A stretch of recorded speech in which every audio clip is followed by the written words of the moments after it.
What is going on, fellow Gears of War players? Today I'm going to be bringing you guys a video on classes, information, and things that you really need to focus on when you're playing a certain class, and the cards you're going to want to level up first, and basically a walkthrough of what you're going to want to put on, and once you get to a certain level, what cards are essential for each difficulty.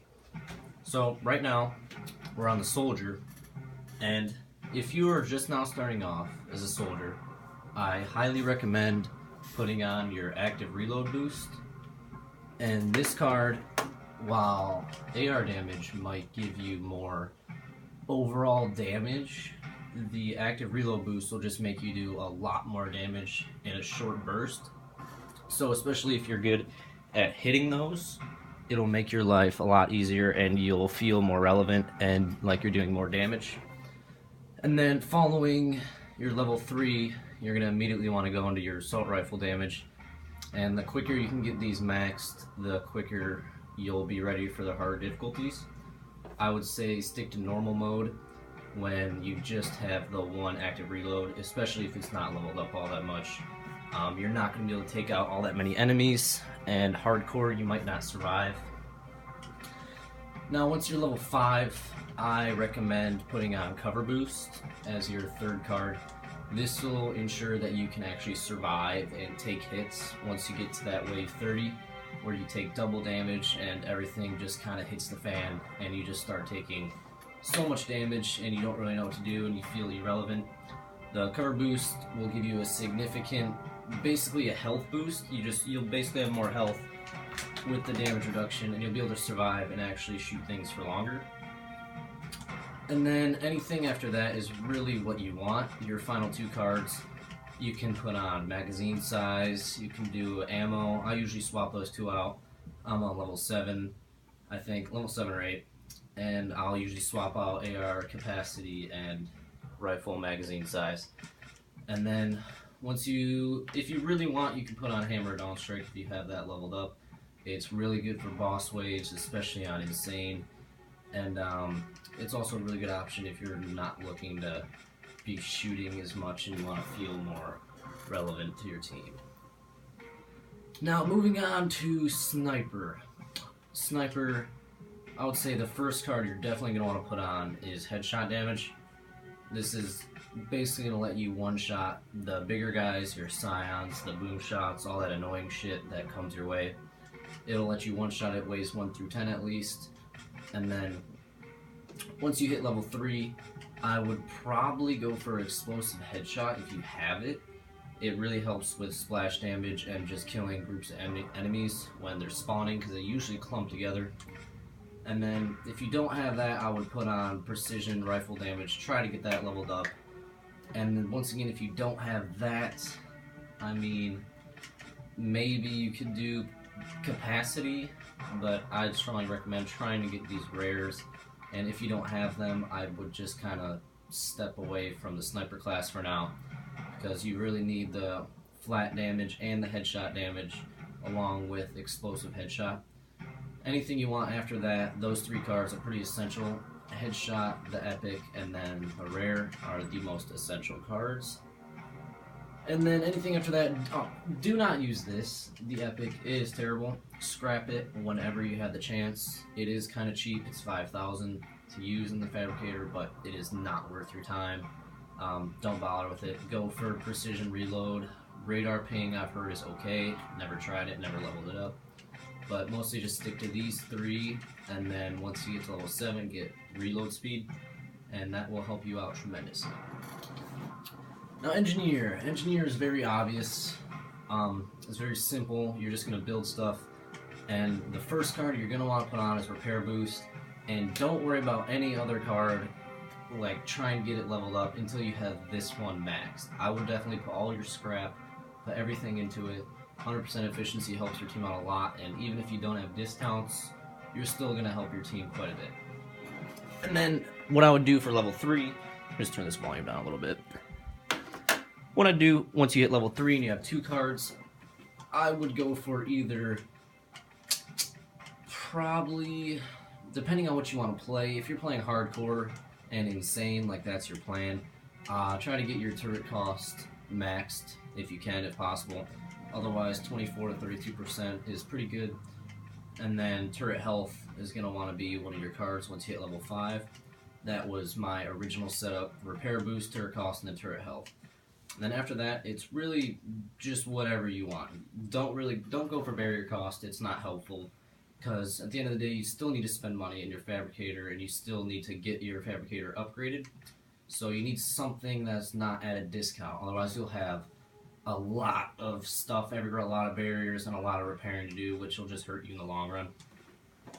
So after you get these 3, I would recommend maybe Century discount if you want, or Rate of Fire. I've been using that a little bit, but for the most part, just stick to these 3, and then whatever you want to do, just do it, as long as it's not barrier or weapons locker discount, because that's pretty useless.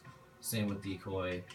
I mean, barrier health, sure, but I would, if you're going for barrier health or health in general, I would just stick to fortification health or get your build cost maxed, because you can get 50% off turrets, and that means wave 1 you'll have a turret, which is just great for your team, especially for insane when you have the heavies that have increased turret damage. Level 1 and just insane will be a lot easier with the full discount. I haven't quite gotten it maxed yet. So moving on to heavy. Heavy is also very simple, and if you want to play hardcore and insane, you really only need 1 card for hardcore, and that is your March damage. Get that up to 50% if possible.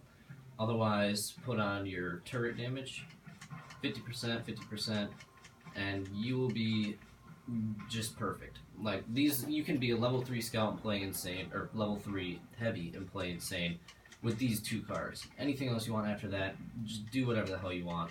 Don't put on turret capacity, because you want your engineer building stuff. You can go for explosive launcher damage, but I've noticed that the heavy falls off pretty hard once the enemies get double health, so after wave 10. So if anything, I would go for heavy weapon damage for the salvos if you really need a last line of defense and you're trying to hit it. I mean, usually you're just going to be sitting on a turret the whole game. So do whatever you want once you get these 2 cards. These are the most essential things that you need to be successful. Now, Scout. Scout is my baby. I played this guy from the beginning. I have him about level 9.5. About 1 more game, and I think I'll get him to level 10. But this guy is the bread and butter to your team. This guy and the engineer is what's going to get you to the late waves, and he's the most important character that needs to be doing his job right. You can get away with doing a bad engineer job, I guess, like in certain aspects, like not building properly. But if you have a bad scout, you're not going to succeed in the higher levels. This is going to be kind of surprising, the first card I would go for is Health Boost, because you are useless if you're not surviving. I mean, I've played probably a day and 15 hours into the scout, like just in the scout gameplay, and I noticed when I put on the health boost first that I helped my team a lot more than putting on deposit bonus, because if your deposit bonus isn't really that leveled up, let's say you only have 10-20%, it's not worth putting that on versus the survivability of the health boost. So that being said, try to get your health boost up there, try to max that if possible. If not, 80%, 60% is doable. And then once you once you hit level 3, immediately go for the deposit bonus and try to get that max. Those are 2 essentials for the scout: deposit bonus, health boost. You need to survive. And then what you're going to want for level 5 is kind of debatable. I mean, some people run shotgun damage. Guys, I advise not doing it. Just don't. The later waves, hardcore insane, you really waste a card slot. You're not going to be doing damage. You're going to be sitting back, waiting for everything to be killed, and it's a waste of a card. You can still pretty much 1-shot, 2-shot everything, waste 1 through 10, run around. But Scout is about survivability and making sure he picks up all the power. So he wants to get health boost at level 1, level 3, you're going to want deposit. And I would either go for health regeneration boost, which in my opinion is 10 times better than rage. You get out of the line of fire for literally 1 second with health regeneration boost, and you're back to full health. that combined with your health boost at 100%, you can really be unkillable as long as you're taking cover the right way. And the best way to ensure that you can get out of situations is definitely the speed boost. This is the most essential thing other than your deposit bonus once you hit level 7. Once you hit level 7, don't put anything else on other than this. There's just nothing I can say other than use speed boost. Like, it is going to save you. That combined with your health regen, you can sprint out of situations, take cover, and then immediately get all your health back. Go pick up more power, and you're just doing your job, picking up all the power and surviving. And then, I'd say level 10, I'm probably gonna go for pickup distance, but I'm not really sure you need it with the heavy movement speed. So I'm really highly considering either putting on execution bonus. That sounds weird, but waves 1 through 10, if you're retro charging everything with the execution bonus at 100, 125%, that's considered an execution. And retro charging with your movement speed can give you, I think it gives about 250 power for just a regular little tier 1 soldier. So like your shepherds, your DBs. So if you retro charge that guy and you kill him, you're going to get 125% more power, and then that's going to be doubled because you're in combat. So 60 is going to be turned into brain fart here. Big